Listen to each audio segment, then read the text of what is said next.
Breakfast tayo. Pawala na naman kasi yung ente. Ayun mo na, breakfast. Hindi makikita. Papakita ko lang yung breakfast ko. Ayan, yung mga breakfast dito ngayon meron. Meron tayong breakfast kasi. Wait lang ah.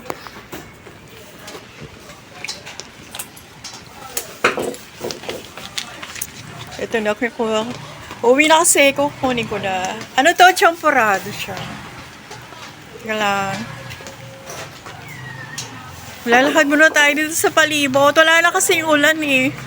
Pero ano, paambon-ambon pa ngayon. Siguro maybe later. Talagang in the afternoon daw, paalis na daw talaga yung bagyo. Enteng. So, pari na tayo ulit magtinda. Dito na ako sa kwarto ko. Hinihintay ko na lang kasi tumila talaga ang ulan eh. Gusto ko lang kasi mag-work sa Delight.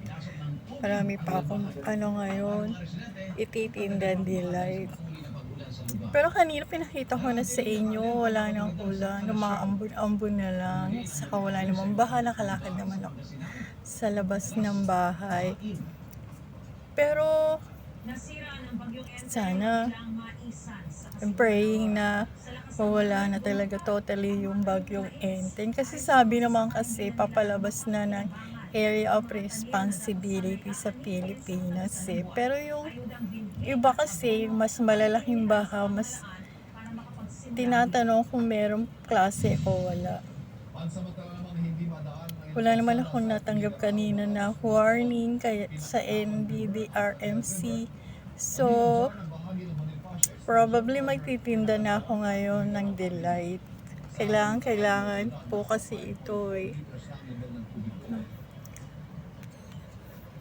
Kinakamusta ko rin po yung ibang mga kaibigan ko dyan na nasa bagyong Enteng at binaha rin po. Sana po ligtas din tayo uli ngayon at meron po tayong tulong na